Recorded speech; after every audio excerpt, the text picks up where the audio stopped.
जय श्री दादाजी. श्रोतेजन हो, चारुशीला वडगावकर तुम्हाला वंदन करते. एका साधना करणाऱ्या समूहाने श्रीमद भगवद्गीतेच्या 6व्या ध्यानयोगाचा अर्थ समजावण्याची विनंती केली. मी आनंदाने अर्थविवरण करीत आहे, परंतु एका व्हिडिओमध्ये 47 श्लोकांचा अर्थ येऊ शकत नाही, म्हणून काही भागात हा 6वा अध्याय अर्थासहित आपल्यासमोर ठेवीत आहे. भगवंताची इच्छा. दादार्पणमस्तु, मुकुंदार्पणमस्तु. हे दादाजी. अथ षष्ठोध्याय. श्री भगवान उवाच. अनाश्रितः कर्मफलम कार्यं कर्म करोति यः स संन्यासी च योगी च न निरग्निर्न चाक्रियः.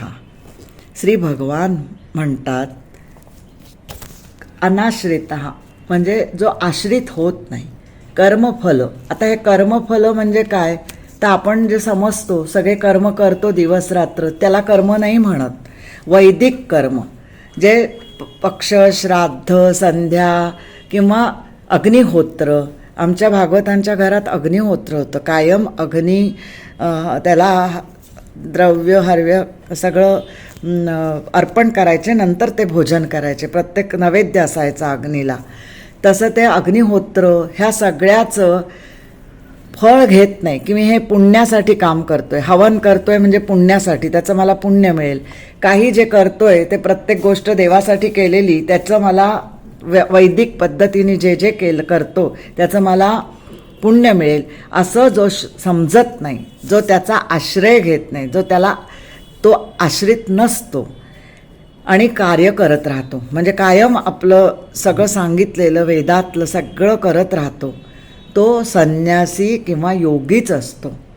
कारण लग्न झाल्यावर विवाहित माणसाला स्त्रीबरोबर हे सगळं करायचं असतं, तिला घेऊन.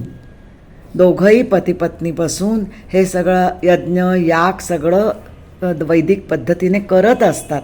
त्यात मुलांची लग्न, कार्य, पूर्ण बारसे, आपलं जे काही सगळं वैदिक सांगितलेलं आहे, जे जे करायचं ते सगळं वेदातून आलेलं आहे. आणि ते वैदिक पद्धतीने जे नवरा बायको दाम्पत्य करतं त्याचं सुद्धा फळाची अपेक्षा करत नाही. तो ते करतच असतो, पण त्या संसारात राहून, त्याच्यात राहून तो त्याचं फळ भोगत नसतो, स्वतःहून भोगत नसतो. ते आपोआप मिळालं तर भोगतो, पण तो स्वतः त्याची फळाची अपेक्षा करत नाही की हे माझं झालं, असं मी करतोय परमेश्वरा, तर माझं असं होऊ दे. हे त्याच्यातून येत नाही, शब्द नाही, मनातून येत नाही, हृदयातून येत नाही. असा जो फळाचा, कर्मफलाचा अनाश्रित असतो त्याचं तो योगीच असतो, तो संन्याशीच असतो. हा असा पहिल्या श्लोकाचा अर्थ आहे. 6वा अध्यायच यांनी सुरू झालेला आहे. श्रीमद भगवद्गीता अध्याय 6वा हा ध्यानयोग आहे, अभ्यास योग आहे. दुसरा श्लोक. यम संन्यासमिति प्राहुर्योगम तम विद्धि पांडव न ह्य संन्यस्त संकल्पो योगी भवती कश्चन. म्हणजे काय, तर पांडव म्हणजे त्याला संबोधन आहे. हे अर्जुन, हे अर्जुना, संन्यास, आता ज्याला संन्यास म्हणतात त्याला तू योग जाण. योग म्हणजे जोडणारी शिडी, परमेश्वराकडे जाणारी शिडी हा संन्यास आहे. म्हणजे संन्यास, भक्ती, कर्म हे सगळं परमेश्वराकडे नेऊन जोडतात, म्हणून त्याला कर्मयोग, संन्यासयोग, भक्तियोग असं म्हटलं जातं. योग म्हणजे शिडी, म्हणजे जॉईन करणारा पूल, ब्रिज. तर आता असं जाण. आता संकल्प, आपण अनेक हजारो संकल्प करतो, सारखे सुरू असतात आपल्या मेंदूत, सारखा तो मेंदू कार्यरत असतो. हे झालं की ते झालं की ते झालं की ते. परंतु जो संन्यासी असतो तो जगत असतो, त्याचे कर्म करत असतो, सगळे जनरल कर्म, वैदिक कर्म नाही, जनरल कामं करत असतो, खाणं पिणं झोपणं जेवणं, पण त्याचा संकल्प नसतो. आणि संकल्प ज्याला नाही तो संन्यासी असतो, तो भक्त असतो, तो ज्ञानी असतो. तर संकल्प ज्याला नाही, तर संकल्प म्हणजे काय, संकल्प म्हणजे मी परमेश्वराकडे जातोय, परमेश्वराचं करतोय, हे हाही संकल्प नसतो. त्या परमेश्वराच्या ओढीनी, प्रेमानी, आणि तो हवा, तो काय आहे हे शोधण्यासाठी किंवा तो आहे त्याच्या तळमळीने मी त्याच्यात जाऊन मिळणार आहे, मला हे जग नको, मला हे काही नको, असा जो संन्यासी आहे आतून झालेला पूर्णतः, त्याला संकल्प नसतो. आणि म्हणून ते म्हटलेलं आहे की संकल्प असलेला असा योगी संन्यासी मिळणं हे दुरापास्त आहे, कठीण आहे, कारण असा असूच शकत नाही. त्याला संन्यासी म्हणत नाही.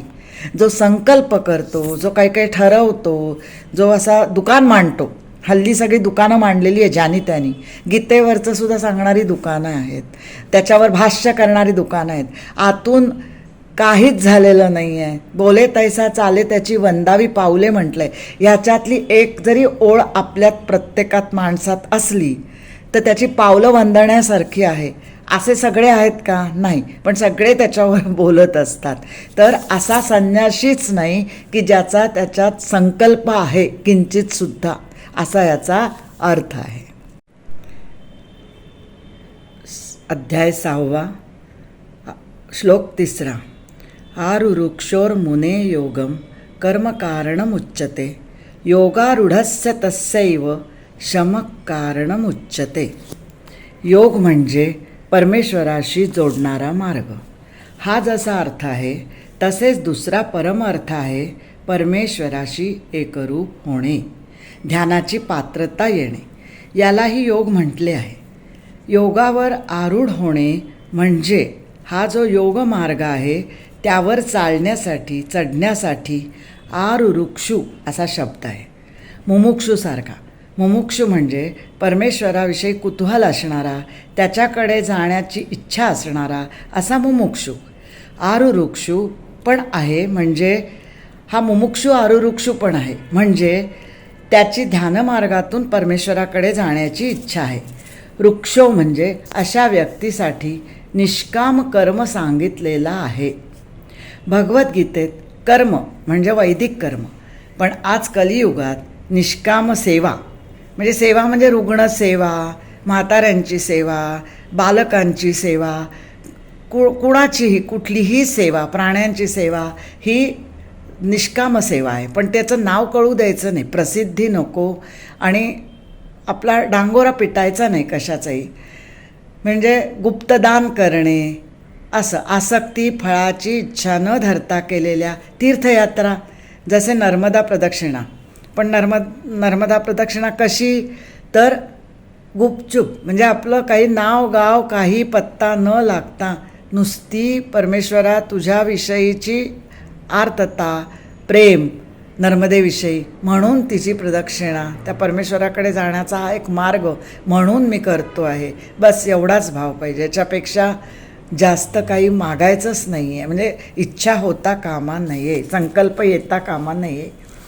आणि ह्या तीर्थयात्रा पूर्णतः परमेश्वराला शरण जाऊन फल आशा काही होईल न धरता आणि काही होईल काही घडेल असं न करता निष्काम प्रेमाने, जसं करोनामध्ये नाव न घेत प्रसिद्ध झालेले अनेक सामान्य लोकांनी सेवा केली आहे, ती निष्काम सेवा निरनिराळ्या प्रकारची.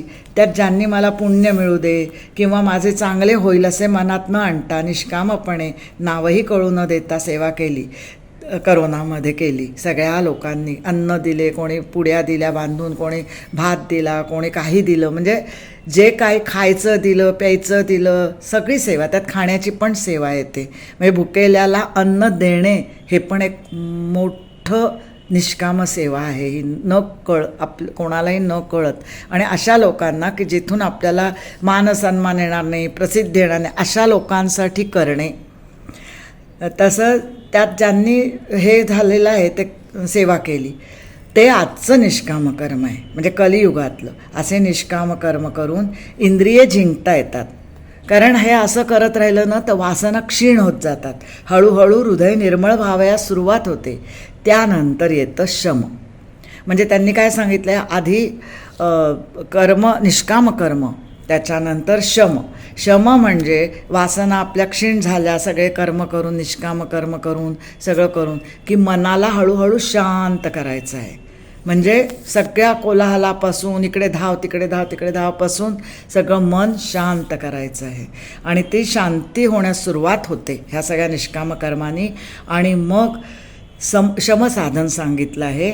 आणि मन स्थिर करायचं, शांत करायचं, म्हणजे तो मुनी ध्यानयोगासाठी आता तयार झाला आहे, तयार होतो आणि योगारूढ होऊन पुढचा अभ्यास सुरू होतो.